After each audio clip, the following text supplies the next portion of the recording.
샬롬, 하나님과 동행하는 새벽기도회 달라스 임마누엘 교회 권성철 목사입니다. 오늘도 하나님과 동행하며 풍성함을 누리시는 저와 여러분 되시길 주님의 이름으로 축복합니다. 오늘 말씀은 다니엘서 3장 13절에서 18절까지의 말씀입니다. 느부갓네살 왕이 노하고 분하여 사드락과 메삭과 아벳느고를 끌어오라 말하매 드디어 그 사람들을 왕의 앞으로 끌어온지라. 느부갓네살이 그들에게 물어 이르되 사드락 메삭 아벳느고야, 너희가 내 신을 섬기지 아니하며 내가 세운 금신상에 절하지도 아니한다 하니 사실이냐? 이제라도 너희가 준비하였다가 나팔과 피리와 수금과 사명금과 양금과 생황과 및 모든 악기 소리를 들을 때 내가 만든 신상 앞에 엎드려 절하면 좋거니와, 너희가 만일 절하지 아니하면 즉시 너희를 맹렬히 타는 풀무불 가운데에 던져 넣을 것이니 능히 너희를 내 손에서 건져낼 신이 누구이겠느냐 하니, 사드락과 메삭과 아벳느고가 왕에게 대답하여 이르되 느부갓네살이여, 우리가 이 일에 대하여 왕에게 대답할 필요가 없나이다. 왕이여, 우리가 섬기는 하나님이 계시다면 우리를 맹렬히 타는 풀무불 가운데에서 능히 건져내시겠고 왕의 손에서도 건져내시리이다.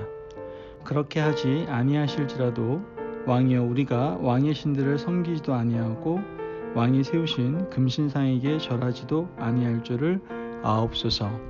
아멘. 하나님의 말씀입니다. 여러분, 사람들은 대체로 이 상대적인 삶을 살아가지 않습니까?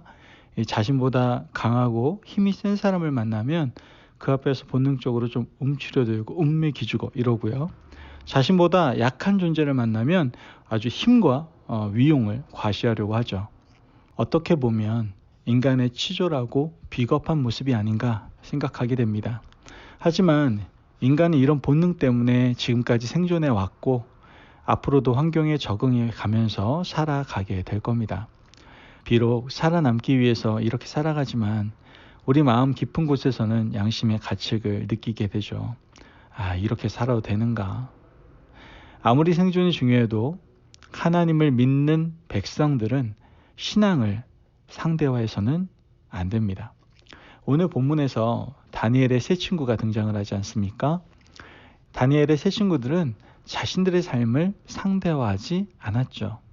절대적 믿음을 가지고 상황이 변했지만 믿음을 상대화시키지 않았습니다. 오늘 이 말씀이요, 상대주의로 굳어져 버린 이 세상을 살아가는 우리에게 다시 한번 믿음의 귀감이 되는 놀라운 은혜가 있기를 간절히 소망합니다. 1절 말씀을 보면 느부갓네살 왕이 금으로 신상을 만들었으니 높이는 60규빗이요 너비는 6규빗이라.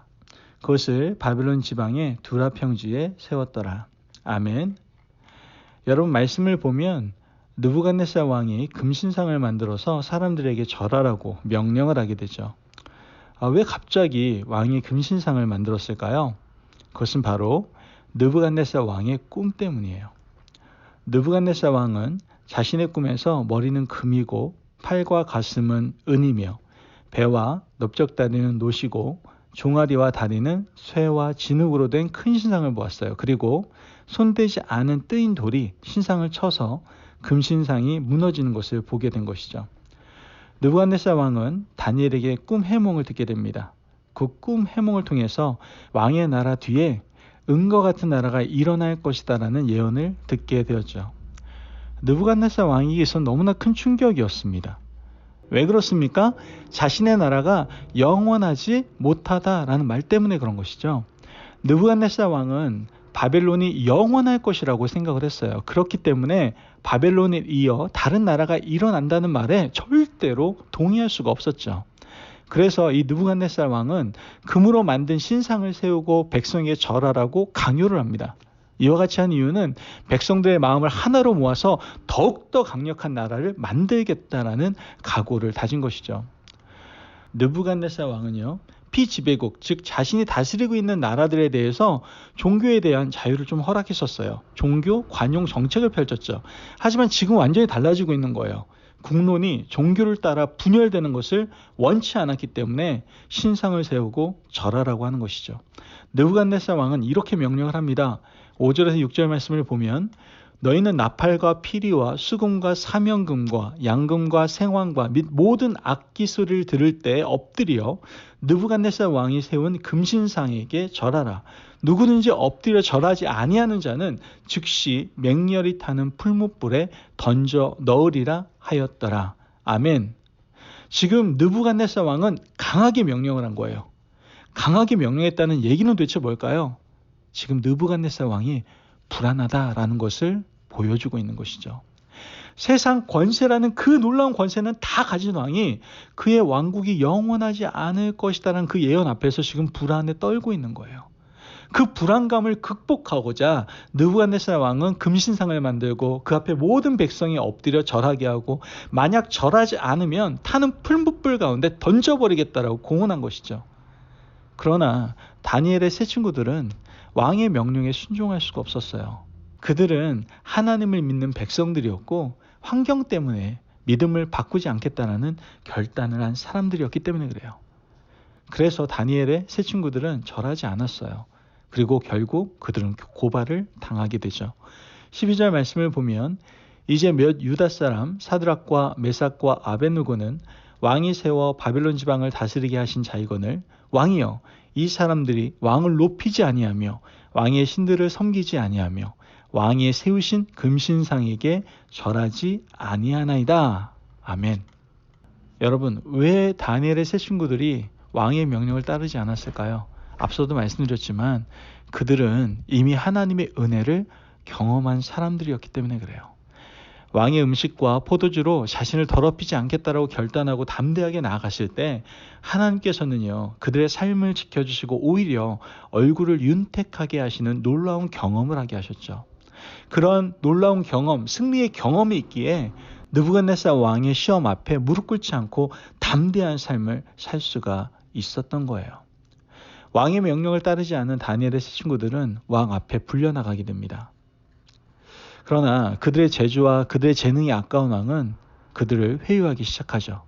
내가 세운 신상 앞에 지금이라도 엎드리면 없던 일로 해주겠다라고 말을 합니다. 하지만 왕의 계속된 회유에도 다니엘의 세 친구들은 굴복하지 않았어요. 오히려 자신의 믿음을 더욱더 담대하게 보여주는 것을 우리는 보게 됩니다. 16절 말씀을 보면 사드락과 메삭과 아벳느고가 왕에게 대답하여 이르되 느부갓네살이여 우리가 이 일에 대하여 왕에게 대답할 필요가 없나이다. 아멘. 이런 말씀을 보면요 지금 왕의 이름을 부르고 있어요. 왕이시여 라고 말하지 않고 느부갓네살이여 라고 부르고 있다는 것이죠. 여러분 이것은 하나님에 대한 신앙 고백입니다. 왜냐하면요 신처럼 받아들여지는 느부갓네살이라 하더라도 하나님 앞에서는 흙으로 지어진 인간에 불과하다라는 선언이기 때문에 그래요. 어떻게 보면 이 선언 이후에 이 다니엘의 세 친구들은 불경죄로 죽을 수도 있었어요. 금신상에 절하지 않은 죄가 문제가 아니라 왕의 이름을 함부로 입에 오르내린 죄로 생명을 다할 수도 있었다는 것이죠. 하지만 다니엘의 세 친구들은요 이런 위험 가운데서도 절대로 굴복하지 않고 왕의 이름을 담대히 부르는 것을 우리는 보게 되는 것이죠. 이어서 이 다니엘의 세 친구들은 더 위대한 믿음의 고백을 하게 되는데요. 17절에 18절 말씀을 보면 왕이여 우리가 섬기는 하나님이 계시다면 우리를 맹렬히 타는 풀무불 가운데에서 능히 건져내시겠고 왕의 손에서도 건져내시리이다. 그렇게 하지 아니하실지라도 왕이여 우리가 왕의 신들을 섬기지도 아니하고 왕이 세우신 금신상에게 절하지도 아니할 줄을 아옵소서. 아멘. 여러분 성경에는 여러 인물들의 신앙 고백이 있지 않습니까? 그 중에 다니엘의 친구들의 이 신앙 고백은 정말 너무나도 위대한 고백이 아닌가 생각해 보게 됩니다. 왜냐하면 하나님의 존재를 상황에 비추어서 판단하지 않고 있기 때문에 그래요. 하나님은 항상 계시는 분이시기에 하나님이 나의 기도를 들어주시는지의 여부는 전적으로 어떻게 하겠다라는 거예요? 하나님께 맡기겠다라는 고백인 것이죠. 그런데 사람들은 자꾸 반대로 생각합니다. 하나님께서 내 기도를 들어주셔야 존재하는 것으로 생각한다는 것이죠. 간절하게 기도하는데 이루어지지 않으면 하나님이 존재하지 않는다라고 생각한다는 거예요. 이러한 신앙이 얼마나 어리석고 미련한 신앙인지 우리는 알 필요가 있습니다. 다니엘의 세 친구들은 그렇게 하지 아니하실지라도 라고 고백을 했어요. 여러분, 우리도 하나님 앞에서 기도할 때요, 다니엘의 세 친구들처럼 절대 신뢰, 절대 믿음을 가지고 우리는 기도할 수 있어야 된다는 것이죠. 우리는 하나밖에 볼 수 없는 연약한 존재예요. 오래 살면 100년 남짓한 인생을 사는 한계가 뚜렷한 존재입니다. 우리는 육체를 입고 있어서 이 공간에서 저 공간의 일을 알 수가 없어요. 하지만 하나님은 온 우주를 창조하시고 통치하시며 우리 인생을 입체적으로 보시는 분이세요. 믿으십니까? 아멘. 하나님께서는요, 지금 우리의 기도를 이루어지지 않는 것이 더 유용하다고 판단하시면 그분은 미루시고 그대로 두신다는 것이죠. 하지만 하나밖에 모르는 우리는 자꾸만 미련하고 고집을 피운다는 거예요. 지금 해주세요. 지금 이루어져야 돼요. 이런 생각을 한다는 것이죠. 여러분, 이제 우리 좀 달라져야 합니다. 하나님 그렇게 하지 아니하실지라도 하나님은 살아계셔서 우리를 가장 선한 길로 인도하실 것을 믿습니다. 이와 같은 절대 신뢰, 절대 믿음을 하나님께 고백할 수 있는 믿음의 백성들이 되시기를 간절히 바랍니다. 여러분, 절대 신뢰, 절대 믿음의 고백 위에 신앙의 집을 든든히 세우시고 믿음으로 늘 승리할 수 있는 저와 여러분 되시길 주님의 이름으로 축복합니다. 아멘. 기도하겠습니다. 사랑이 많으신 하나님 감사합니다. 오늘도 우리에게 귀한 말씀을 허락하여 주시고 다니엘의 세 친구를 통해서 절대 신뢰, 절대 믿음의 고백의 중요성을 깨닫게 하시니 감사합니다. 하나님, 우리가 어떤 일이 있어도 하나님의 존재를 의심하지 않겠습니다. 우리를 가장 선한 길로 인도하시는 그 하나님을 믿습니다. 이와 같은 절대 신뢰, 절대 믿음의 고백을 우리의 삶 속에서 올려드리며 하나님을 찬양하는 삶을 살아가는 저희들 되게 하여 주옵소서. 감사하며 예수님의 이름으로 기도합니다. 아멘. 오늘도 하나님과 동행하며 풍성함을 누리시는 저와 여러분 되시길 주님의 이름으로 축복합니다. 아멘. 여러분, 하나님께서는 하나님의 자녀를 가장 선한 길로 인도해 주세요. 우리가 가져야 될 것은 뭡니까? 절대 신뢰, 하나님에 대한 절대 믿음을 가지고 온전히 하나님께 고백할 때 그분이 우리를 인도하실 줄을 믿습니다. 그 인도하심 속에 승리를 늘 경험하는 저와 여러분이 되시기를 바랍니다. 말씀 안에서 승리하십시오.